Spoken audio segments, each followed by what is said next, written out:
बिस्मिल्लाहिर्रहमानिर्रहीम।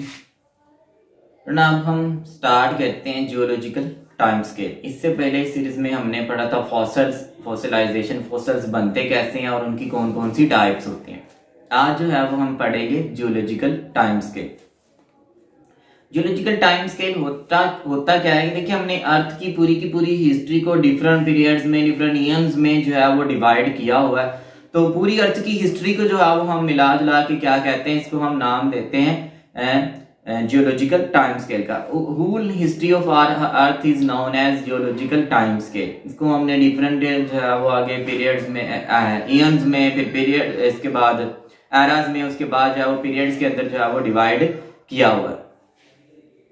सबसे पहला जियोलॉजिकल टाइम स्केल जो है वो हमें प्रपोज किया था आर्थर होम्स ने, जिसने अर्थ की हिस्ट्री को इस जो है वो तरीका से जो है हमारी जमीन जो है वो मार्स से वजूद में आई है। इसके अंदर जो है वो हम प्लांट्स की एवोल्यूशन को देखते हैं कि किस जमाने में हुई थी, और इसके बाद एनिमल्स की एवोल्यूशन होती है और बड़े आजमों में चेंजेस जो आती हैं, बड़े आजमों में जो तब्दीलियां आती गई हैं, उनको जो है वो हम सारा कुछ जियोलॉजिकल टाइम स्केल के अंदर जो है वो स्टडी करते हैं।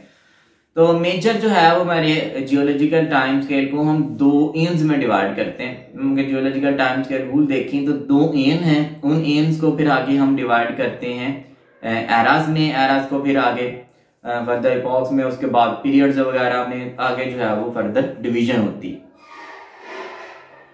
एंड ये जो है वो एरा को हम पीरियड्स में, फिर पीरियड्स को हम आगे डिवाइड करते हैं इपॉक्स वगैरह में। इसमें ये फर्दर आगे जो है वो डिविजन्स हैं। सबसे पहला हमारे पास जो ईयन है ना वो है pre Cambrian. Pre Cambrian year सबसे ज्यादा लंबा अरसा जियोलॉजिकल टाइम स्केल का प्री कैम्ब्रियन जो है वो ईयन जो है इसके अंदर गुजरता है।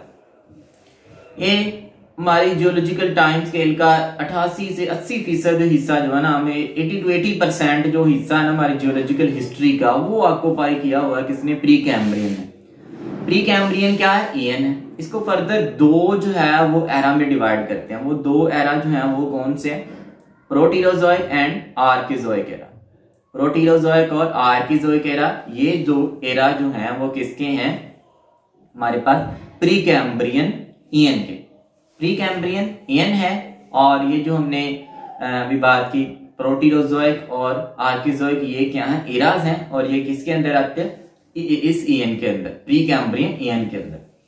इस ईयन में हुआ है क्या कि यहाँ पे हम कहते हैं कि जमीन जो है वो मान से वजूद में आई, जो भी हिस्ट्री है कि यहाँ पे गैलेक्सी वगैरह का स्ट्राइकिंग व्हाट्सएवर, तो वहां से हम कहते हैं कि इस जो है वो ईयन में जमीन मार्स से वजूद में आई, और फिर इसी एरा में, इसी ईयन में जो है वो हम ख्याल करते हैं कि पहला जो है वो ऑर्गेनिज्म बना, और इसी में सिंपल किस्म के मल्टी सेलुलर ऑर्गेनिज्म बनना स्टार्ट हुए थे। प्रोटीरोजोइक जो पहले आता है आर्किजोइक एरा। आर्किजोइक एरा जो है इसमें यूनिसेलुलर अल्जी वगैरह और दूसरे यूनिसेलुलर ऑर्गेनिज्म जो है वो बनना स्टार्ट हुए, वो बने थे इसमें। इसके बाद अल्जी और बैक्टीरिया वगैरह और somewhat simple type of multicellular organism are also originated in Proterozoic era. तो प्री कैम्ब्रियन एरा में अर्थ जो है वो मार्स से वजूद में आई, पहला ऑर्गेनिज्म जो है वो यूनिसेलुलर वो मार्स से वजूद में आया, और somewhat simple type of multicellular organism जो है वो भी इसी प्री कैम्ब्रियन ईयन के अंदर मार्स से वजूद में आया। और प्री कैम्ब्रियन ईयन को जो है वो हम फर्दर डिवाइड करते हैं दो एराज में, और वो कौन से हैं? आर्किजोइक और प्रोटीरोजोइक। इससे पीछे चले, प्री कैम्ब्रियन के बाद जो ईयन आता है जो अब तक चल रहा है, इसको हम कहते हैं फिनेरोजोइक।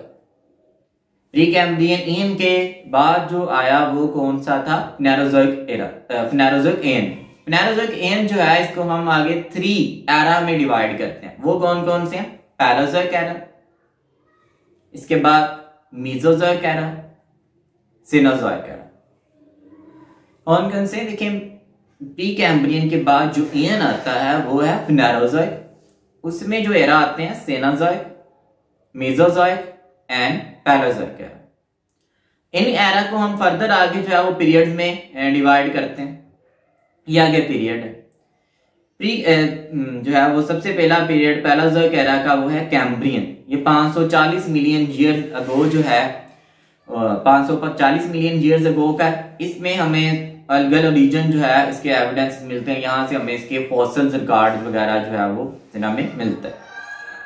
ऑर्डिविशियन एरा है जो 490 मिलियन ईयर्स अगो का है। Marine and green algae the time of rising of land plant, हमारा ख्याल करते हैं हम कि यहाँ पे जो लैंड प्लांट है वो लैंड के ऊपर आना शुरू हुए। मरीन और ग्रीन एल्जी जो है ये इस वक्त यहाँ पे क्या कर रही थी, इस वक्त के दौर में जो है वो अर्थ को डोमिनेट कर रही थी। और फिर आस्ता प्लांट ने किसकी तरफ राइज करना शुरू किया, लैंड के ऊपर, ताकि जो कम लैंड के ऊपर जो हैबिटाट है फ्री है, वहां पे ज्यादा न्यूट्रिएंट्स हैं, ज्यादा रिसोर्सेज हैं, उनको यूटिलाइज किया जा सके। बाद ऑर्डोविशियन के बाद 443 मिलियन ईयर्स अगो पहले सिल्वोरियन पीरियड जो है ये स्टार्ट होता है। First known land plant and dominance of algae, माना गया है कि यहाँ पे आके जो है वो पहला जो है वो में जमीन के ऊपर प्लांट जो पहला बना, कोर्स जो प्लांट बना था पहले वो कौन से थे, ब्रायोफाइट वगैरह। उसकी जिनके संबट हमें जो है वो किस एरा से हम लिंक करते हैं, सिल्वोरियन पीरियड से। 443 मिलियन ईयर्स अगो, और एरा कौन सा, ये पैलाजोइक एरा। इसके बाद 417 million years ago Devonian period जो है ये आ जाता है। यहाँ पे ये साइलोटॉप्सिडा, लाइकोप्सिडा, स्फिनोप्सिडा, फंस, ब्रायोफाइट और सम अल्जी, ये यहाँ पे जो है वो हम ख्याल करते हैं कि बन चुके थे। आप जानते हैं कि ये वाले प्लांट जो हैं ये किस ग्रुप से हैं, ट्रीडोफाइट से। यहाँ पे आते, यहाँ पे ब्रायोफाइट बन चुके थे, यहाँ पे ब्रायोफाइट मौजूद है, यहाँ पे आते हमें ट्रीडोफाइट की ओरिजिनेशन जो है वो स्टार्ट होती हुई नजर आती है।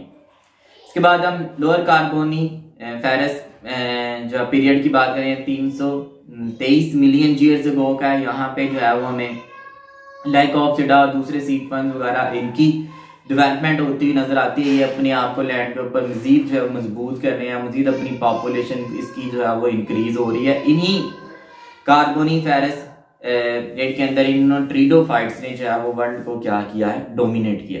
कार्बोनी फेरस में हम क्या कहते हैं कि जो ट्रीडोफाइट थे, लाइकोप्सिडा वगैरह, ये इन्होंने जो है वो क्या किया, अपने आप को डोमिनेट किया। अपर कार्बोनी फेरस पीरियड की बात करें, यहाँ से जब ये कार्बोनी फेरस पीरियड जो है वो एंडिंग की तरफ था, तब भी जो है वो हमें लगता है कि यहाँ पे जो है वो जिम्नोस्पर्म जो है उनकी ओरिजिनेशन स्टार्ट हुई है। परमियन पीरियड में कॉनिफर्स और साइकस वगैरह जो कि इस पीरियड के अंदर जो है वो बनना स्टार्ट हुए थे, उन्होंने जो है वो अपने आप को यहाँ पे स्टेबलाइज करना शुरू किया अर्थ के ऊपर। कौन से पीरियड में, परमियन पीरियड में, जो कि 290 मिलियन ईयर्स अगो स्टार्ट। तो कार्बोनी फेरस पीरियड जो कि 323 मिलियन ईयर्स अगो का, इसमें जो है वो जो मेजर चीजें थी वो ट्रीडोफाइट जो है वो डोमिनेट कर रहे थे, और जिम्नोस्पर्म जो है उनकी कम्बर्ट ओरिजिनेशन थी। परमियन पीरियड के अंदर आके राइज कर रहे हैं कोनिफर्स और साइकेडेल, मतलब जिम्नोस्पर्म्स वगैरह, वो इस पीरियड में आके अर्थ को क्या करना चाह रहे हैं, राइज कर रहे हैं, अर्थ के ऊपर डोमिनेट करना चाह रहे हैं। उसके बाद आ जाता है Triassic period, disappearance of seed ferns, cycads, conifers and ginkgoales increasing. अब जो जिम्नोस्पर्म्स में जिंक्वेल्स जो हैं ये इंक्रीज कर रहे हैं, इनकी पॉपुलेशन ये तेजी से अपने आप को जो है वो यहाँ पे स्टेबलाइज कर रहे हैं। और दूसरी तरफ जो पहले के प्लांट थे वो आस्ता आस्ता जो है जमीन से क्या होना शुरू हुआ, डिसअपीयर होना शुरू, उनकी पॉपुलेशन जो है वो कम होना शुरू हुई। जुरासिक पीरियड में हम जब पहुंचते हैं, जुरासिक पीरियड वही है जब हम जमीन को एक तरफ से जो है वो डायनासोर जो है वो एनिमल साइड से हम कह सकते हैं कि डोमिनेट कर रहे थे, तो दूसरी साइड पे यहाँ पे इनको साइकस वगैरह जिम्नोस्पर्म्स जो थे वो डोमिनेट कर रहे थे अर्थ को जो है वो डोमिनेट कर रहे थे। इस पीरियड के अंदर 206 मिलियन ईयर्स अगो पहले जिम्नोस्पर्म्स वगैरह डोमिनेट कर रहे थे, और एंजियोस्पर्म्स इस पीरियड के अंदर जो है उनकी ओरिजिनेशन जो है वो ट्रेस की जाती है। के बाद आ जाता है 144 million years ago Cretaceous period. इसमें स्टिल एंजियोस्पर्म्स ओरिजिनेशन पीरियड में है। फिर इसके बाद जो है वो मिडिल में जाके क्रिटेशियस पीरियड के इनकी डेवलपमेंट स्टार्ट हो जाती है, और अपर क्रिटेशियस पीरियड में जो है वो जिम्नोस्पर्म्स जो है इनका ज़वाल शुरू हो जाता है, एंजियोस्पर्म्स जो है वो इनका अरूज जो है वो शुरू हो जाता है। तो क्रिटेशियस पीरियड में अब स्टार्ट हुआ, जिम्नोस्पर्म जो थे वो डोमिनेट कर रहे थे, और जो एंजियोस्पर्म थे वो ओरिजिनेशन पीरियड में थे अभी। इसके बाद मिडिल में पहुंचते पहुंचते एंजियोस्पर्म जो है इन्होंने अपने आप को स्टेबलाइज कर लिया, अर्थ के ऊपर रैपिडली जो है वो डेवलप कर रहे थे, और लास्ट पे पहुंचते पहुंचते क्रिटेशियस पीरियड के एंजियोस्पर्म जो है उन्होंने वर्ल्ड को डोमिनेट करना शुरू कर दिया था, लेकिन completely they are not dominating. Gymnosperm जो थे वो स्टिल वहां पे मौजूद थे। इसके बाद जो है वो आ जाता है सीनोजोइक एरा। इसके जो है वो आगे फर्दर पीरियड है, टर्शरी पीरियड है। इसके बाद जो है वो टर्शरी है, क्वार्टनरी है। इसमें क्या हुआ कि टर्शरी पीरियड में हम ख्याल करते हैं मॉडर्नाइजेशन होती हुई हमें नजर आती है किसकी, एंजियोस्पर्म्स की। ये जो मौजूदा हमारे पास एरा चल रहा है, सीनोजोइक एरा, इसमें मॉडर्नाइजेशन हुई एंजियोस्पर्म्स की। एंजियोस्पर्म्स ने अपने आप को तब्दीलियां पैदा की अपने अंदर, ताकि वो अपने आप को लैंड के ऊपर ज्यादा सक्सेसफुल कर सकें। फ्लावरिंग प्लांट जो है इन्होंने अपने आप को डेवलप करना शुरू किया। वही बात वुडी जो है वो एंजियोस्पर्म उनकी डिस्पर्सल है डिफरेंट एरियाज तक। फिर लेट में जाते जाते हम कहते हैं कि इनकी जो है ना वो रिस्ट्रिक्शन हो गई, डिस्पर्शन के अंदर, मतलब इनकी डिस्पर्सल जो है वो थोड़ी रिस्ट्रिक्टेड होती गई। क्वार्टनरी रीजन में जाते जाते स्पेशलाइजेशन ऑफ हर्बेशियस प्लांट और हर्बेशियस प्लांट जो है वो क्या कर रहे, डोमिनेट करना शुरू हो गए थे अर्थ के ऊपर। तो मौजूदा हमारे दौर में हम कहते हैं कि हर्बेशियस प्लांट जो है उन्होंने ज्यादा जो है वो जमीन के ऊपर अपने आप को वार्डली डिस्ट्रीब्यूट किया हुआ है। तो ये सारा हमारा जियोलॉजिकल टाइम स्केल के लिहाज से हमारे प्लांट्स की ओरिजिनेटिंग हिस्ट्री थी। हमने क्रेटेशियस पीरियड में आके जो है एंजियोस्पर्म जो है वो राइज किए हैं। उसके लेट तक पहुंचते पहुंचते काफ़ी ज़्यादा जमीन के ऊपर डोमिनेट कर चुके थे। फिर सीनोजोइक एरा स्टार्ट हो जाता है, उसमें टर्शरी क्वार्टनरी जो है वो डिविजन्स हैं उसकी, उसके पीरियड्स हैं। तो उन पीरियड्स में आके जो है वो आस्ता आस्ता एंजियोस्पर्म जो है वो जो वुडी थे उनसे फिर आस्ता आस्ता जो है वो क्या है हर्बेशियस की तरफ जो है वो ज़्यादा जाना शुरू हो गए। तो इसके साथ हमारा ये जियोलॉजिकल टाइम स्केल का जो लेक्चर है ये खत्म होता है। उम्मीद है आप लोगों को समझ आया होगा। Thank you.